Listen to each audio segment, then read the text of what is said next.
Good morning, everyone. So I'm Bill. I'm a postdoctoral researcher in the SPIDER group at the University of Warwick, and I'm also a member of the Juniper Consortium. And so I've been asked to kind of speak about incorporating behaviour into models. It's a general area that I'm interested in myself, but talk today, it's a kind of personal view. Won't be talking about work that I've done. It's more a highlighting studies that have been carried out in the last couple of years and my own personal reflection about those and the questions that they've raised in my mind. But a little bit of background. So Julia mentioned yesterday a bit about the number of events that Jan and I have put on over the last 18 months to 2 years. And a couple of these have involved incorporating behaviour into models. And so I was involved in this event in November 2021.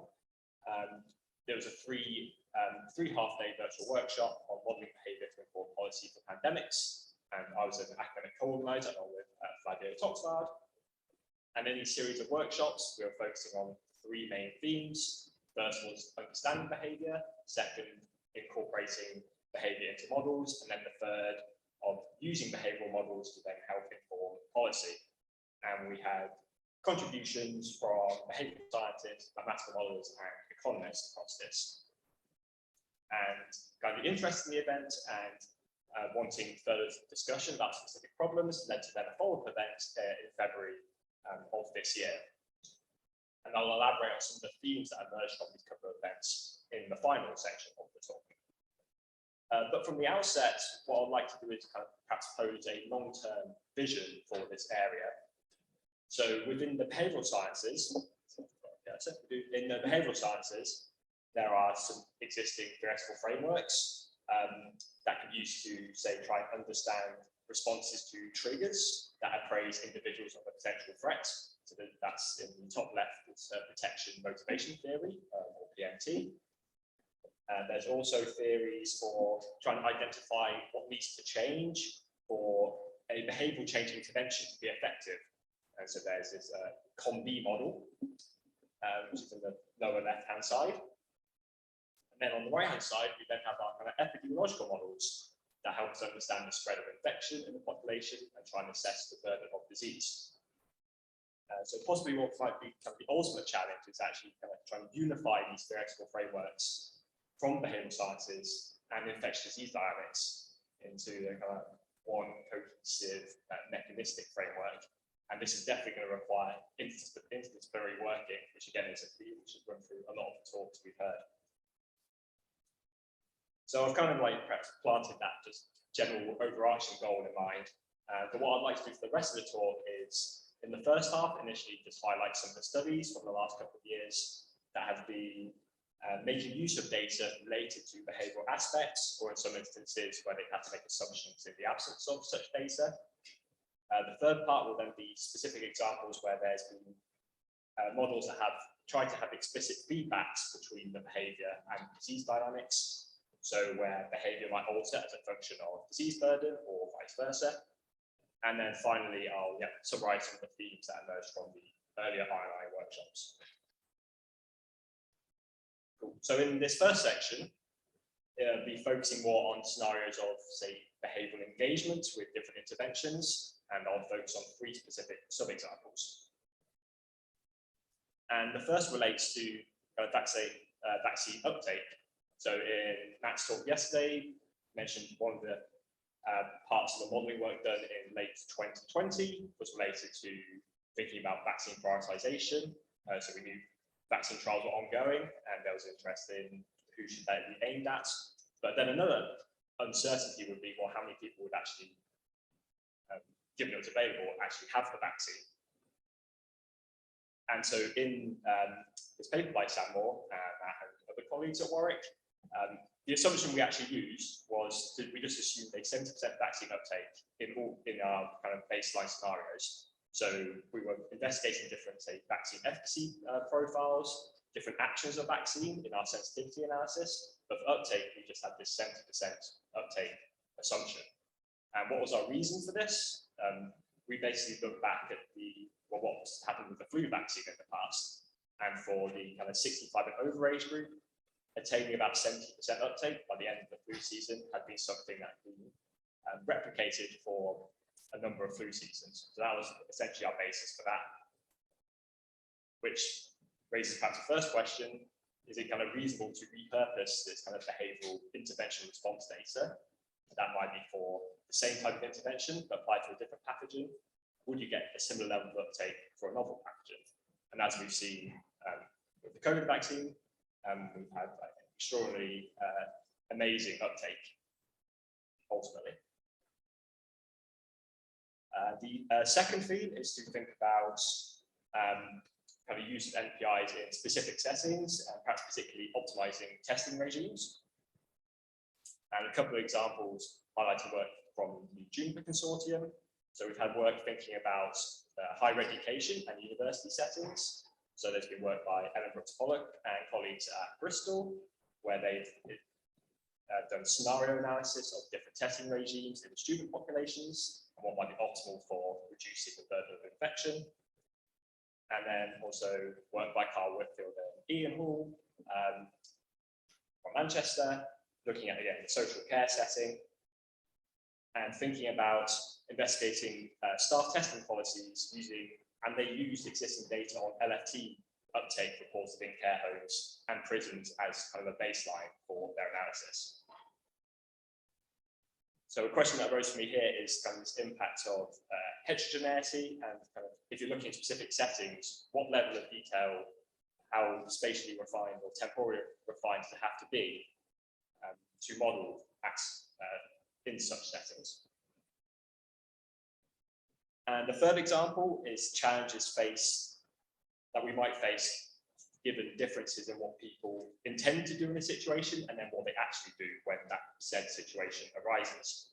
And in the figure here, this depicts in the yellow dashed line, which is higher up the plot, this is the intended behavior for kind of adhering to test, trace, and isolate guidance.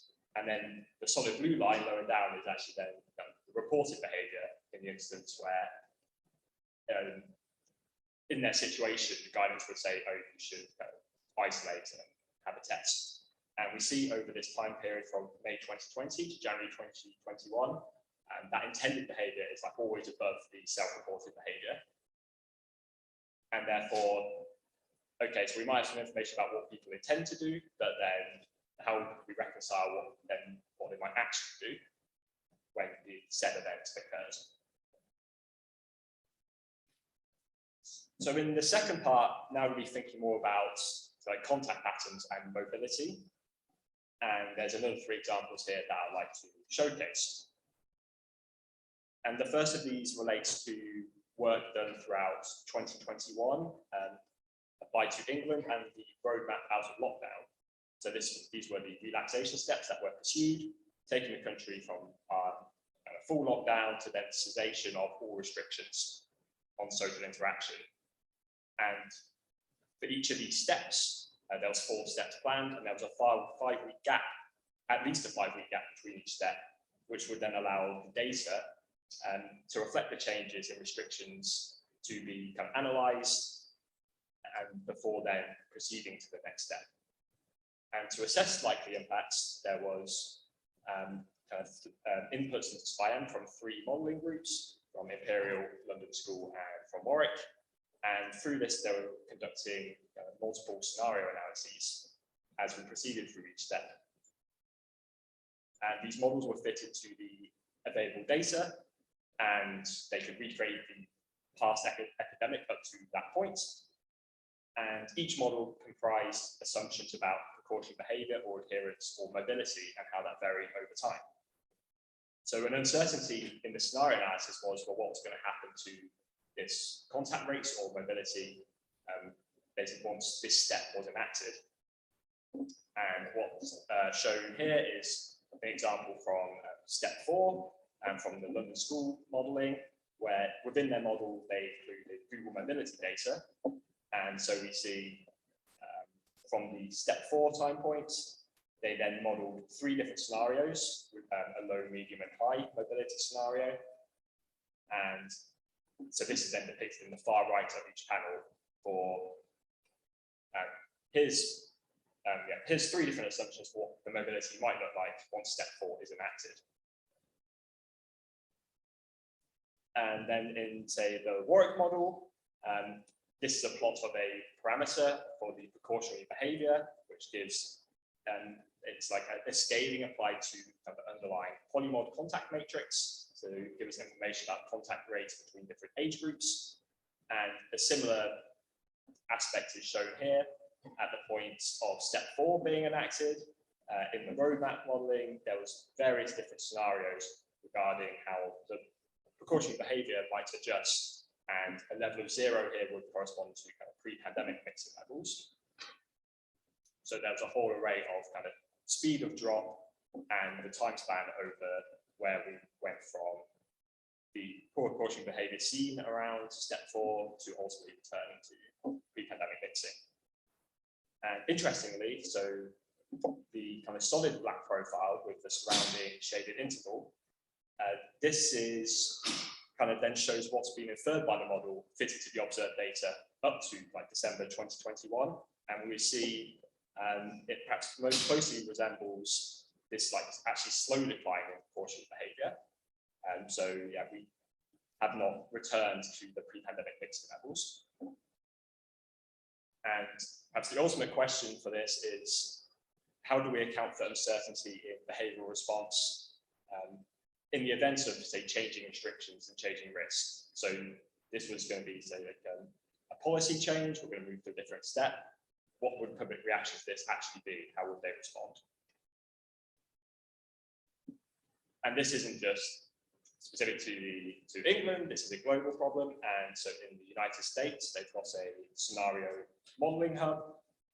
And as part of this, well, this modeling hub, they've had a specified a set of different scenarios, and they get multiple modeling analyses to then make a kind of consensus viewpoint based on that scenario. And these were designed in collaboration with both academic teams and with government agencies such as the CDC. And in this specific round advertised, they were focusing on kind of childhood vaccination and then potential outcomes to arising new variants in USA. So this was done actually before Omicron emerged, as the time period they're looking at was November to March. But then I think as the results came out, Omicron had just emerged itself. And what this summary table shows is that across a breadth of different model types from different groups, they use a range of different mobility and contact data sources. So some are contact surveys, some use Google mobility data or commuting data. And again, they're making assumptions in their scenarios about how NPI relaxation might be applied. Some assume there's essentially no further change, they've already reached the maximum relaxation, or some assume there's just some linear decline over the time horizon. So again, it's in terms of applying scenarios, we're having to make some assumptions about how the behavioral response might change going forward. And the final example in this subsection I'd like to talk about relates to voluntary risk mitigation. And so as Omicron variant hit in December 2021, after most restrictions had been lifted, UK government reintroduced Plan B type mitigation measures, including kind of face coverings in shops, but it stopped short of restrictions on social contacts. And in work done again by Ellen and colleagues at the University of Bristol and multiple members of the Juniper Consortium, they rapidly developed an online survey deployed in 2 longitudinal cohort studies to get information about whether individuals would adopt these new risk mitigating behaviors and what their reasons were for doing so. And what they found is that those who adopted risk mitigating behavior, less than half did so because of the Plan B mitigation measures being brought in. And this kind of highlights the importance of capturing this large voluntary risk mitigation behavior to inform model predictions. And within their analysis, they showed that in a single Omicron wave for a population with observed vaccine coverage in the UK at that time, at the end of November 2021, and like early estimates regarding vaccine efficacy against the Omicron variants, the risk mitigation through voluntary behavior could reduce R0 from a range of, say, 2.5 to 3.5 down to 1.8 to 2.2 and prevent up to the quarter of deaths. So kind of making use of a nice figure made by Matt, again showing the kind of precautionary behavior, an output from the Warwick model over time. And so again, a value of 0 corresponding back to pre-pandemic mixing. And at the top, we have information about the dominant strain in that time period, or dominant variant in that time period. And what we highlight here is perhaps specific cultural or national events that can then cause very abrupt, perhaps more abrupt changes in the precautionary behavior, such as European football championships, which led with where we saw perhaps more mixing, and now subsequently followed by the pandemic, which then led to a very abrupt seemingly kind of increase in precautionary behavior again, or a reduction in social contacts. And overall broad question from this work is, like, do we actually have the means to parameterize this behavior change and attributing what's caused by policy and what's actually caused by voluntary actions? So now I'm going to switch focus to models which actually have explicit behavioral feedbacks, with a couple of examples from the past couple of months. So the models that allow for a feedback mechanism altering behavior as a function of other dynamical variables are kind of typically rarer, as these mechanisms are currently poorly understood and they're difficult to measure. So this schematic or visual made by Flavio, I think, gives us a nice simple description of the processes and interactions between policy, aggregate disease dynamics, and then individual behavioral decisions. And yet ultimately, could these processes be realistically characterized with a unified theory of behavioral science and infectious disease modeling frameworks?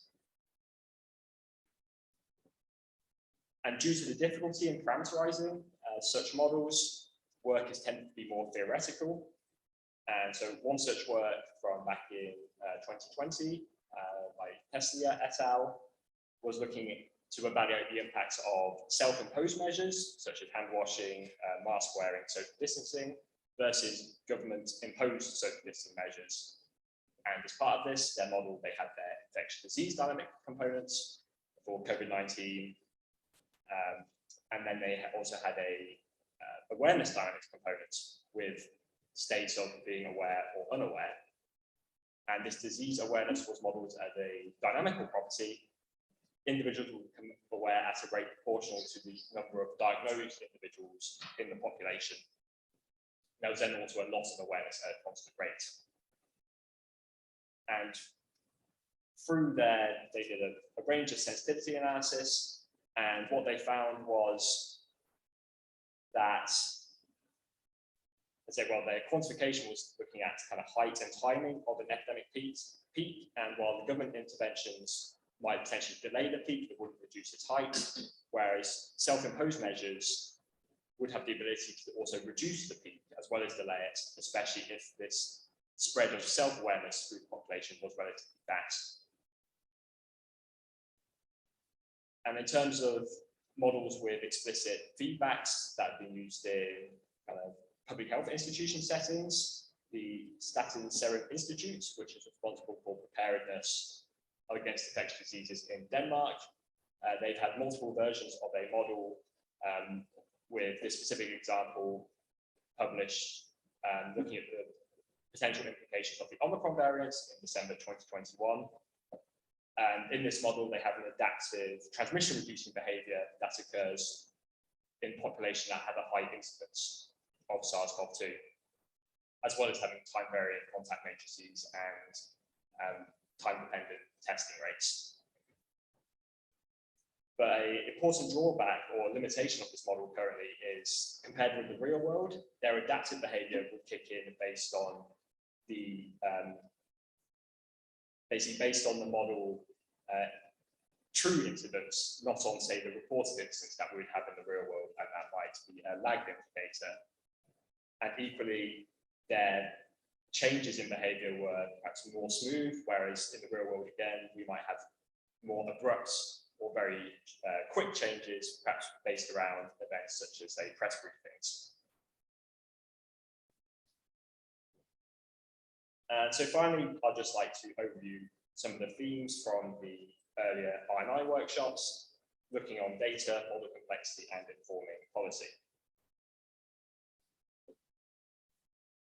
And in our kind of ending discussions on the theme of data, 4 main points that arose were related to data collection and then trying to get this balance about collecting what are the important attributes, thinking about ethical considerations, there has to be a purpose for the data you're collecting, and you don't want to overburden the participant in terms of filling out forms, you want a high response rate, and the benefits and drawbacks of having aggregated data versus individual data. So yeah, it's interesting having that discussion regarding the census 2021 data and speed and availability of that. Also thinking about synthesizing data from various sources, the potential biases from different data streams, so the value of having multiple inputs and to perhaps try and reduce the biases, but then how to collate them in a sensible manner. And that also relates to their format and accessibility. And then finally, what data is already out there and could we already use or repurpose or tweak in some way that could be informative to the novel packaging that we're studying. On the theme of integrated models, the big one was, okay, what are the scenarios where behavior should actually be included? Should behavior always be included in models? What's our ability to actually parameterize these models in a reasonable way? Should there be a type of checklist for constructing a model across disciplines, trying to draw in behavioral science and infectious disease dynamic modeling?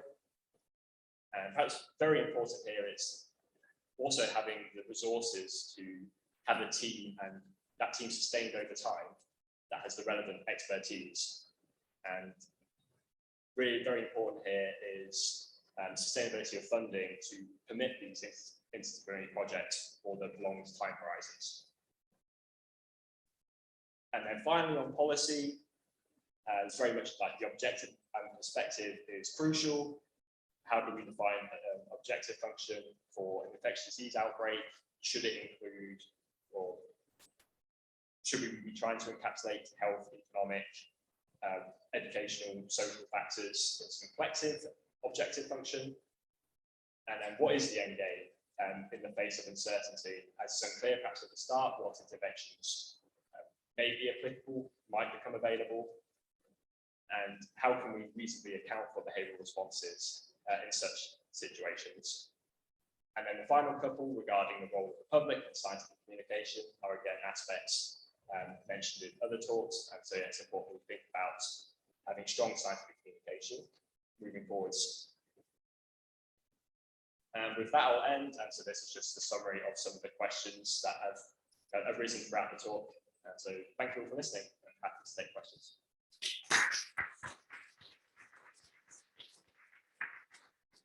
All right, we probably have time for a quick question. Well, for the people online. Sorry. Thanks, very nice talk, Ed. It's interesting to see that across the models and examples you've shown, they're mostly, well, if not all, deterministic, with an agent-based model mentioned really on a side slide in that review stuff. I think if we are talking about behavior and not having a linear scaling of just a mixing matrix, we need to consider agent-based models. So my first question is, what's your take on that? And the second question is, talking about the pandemic and contact tracing, I think I'd like you to elaborate again, how do we incorporate, I mean, all these challenges and questions that you have, I completely agree, but how do we incorporate that, not in either a SCIR on a network-based model or an agent-based model? Very good questions. And that's part of the uncertainty to resolve, in my view. It's what models are reasonable to use, so trying to capture aspects such as the pandemic, trying to tie that together with the behavioral science theory that does exist. Can that be reasonably used with a more compartmental deterministic model structure, or would you have to use a very finely resolved agent-based model? So I think that's, in my mind, that's an open question, and I'm happy to discuss the first question offline with the detail. Excellent. But in that case, in the interest of saving time, let's all save our questions offline. Thanks very much.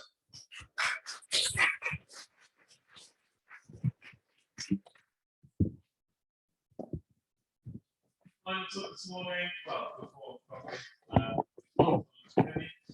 from UK HSA, and you should be telling us about